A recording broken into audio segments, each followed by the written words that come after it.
When most Christians open a Bible, they assume that all Old Testaments are essentially the same. But historically, that isn't true. There are two major Old Testament textual traditions that exist within Christianity today. The first is the Septuagint, often abbreviated as the LXX. The second is the Masoretic Text. Understanding the difference between these two is not about attacking anyone's faith. It's about understanding history, continuity, and how Scripture has actually been received by the Church. Let's start with the Septuagint. The Septuagint is a Greek translation of the Old Testament that began in the 3rd century before Christ, produced by Jewish scholars for Greek-speaking Jews, especially those living outside of Judea. At that time, Greek had become the common language of the Eastern Mediterranean world.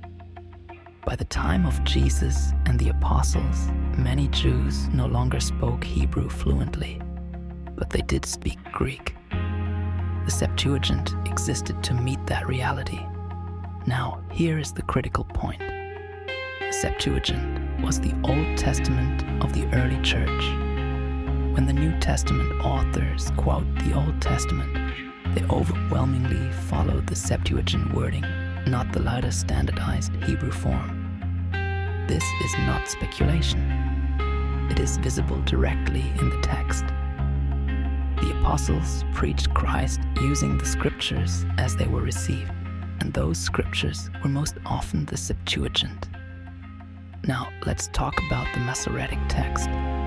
The Masoretic Text is a Hebrew textual tradition that was carefully preserved and standardized by Jewish scribes known as the Masoretes, primarily between the 7th and 10th centuries AD.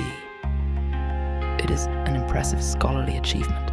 It represents a faithful preservation of one particular Hebrew textual lineage, but it is important to say this clearly and honestly.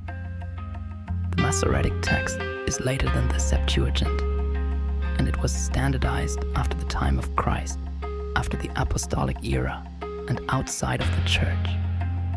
That does not mean it is corrupt. It does not mean Jews intentionally sabotaged Scripture. Those claims go beyond what history can prove. What is true is this. By the time Christianity emerged, multiple Hebrew textual traditions already existed. The Dead Sea Scrolls confirm this. The Septuagint often reflects a different Hebrew source tradition than the Masoretic Text, one that predates the Masoretic standardization. So the question is not, which text is evil? The real question is, which text did the church receive, preserve, interpret, and live by? And the answer is clear. For over 1,000 years, the church read the Old Testament primarily through the Septuagint. It shaped the theology of the fathers.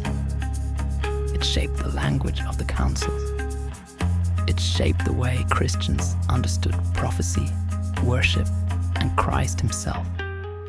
Now we come to the Reformation.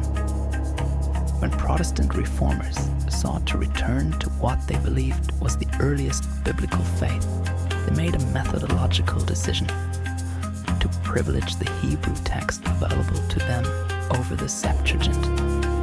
This was not done out of malice.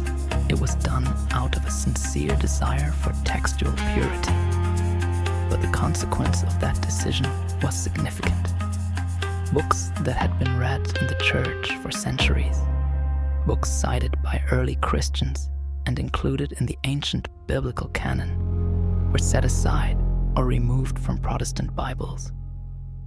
More importantly, Scripture was detached from the church that had preserved it.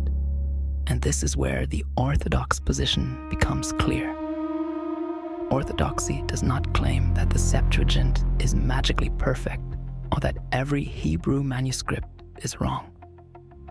What Orthodoxy claims is something deeper. Scripture belongs to the church. The church did not emerge from the Bible. The Bible emerged from the church.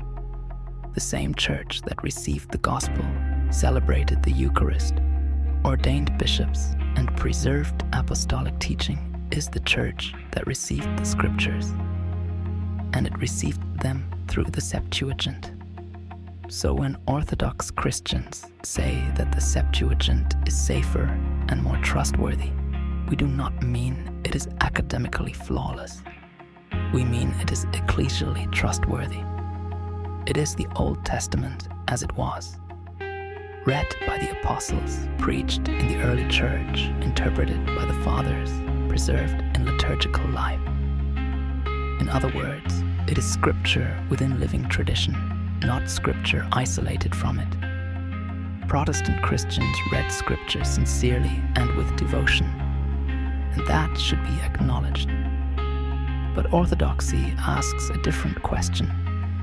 Not only what does the text say, but who has the authority to receive, guard, and interpret it? And Orthodoxy answers, the same church Christ founded, the same church empowered at Pentecost, the same church that has remained continuous, visible, and sacramental from the beginning.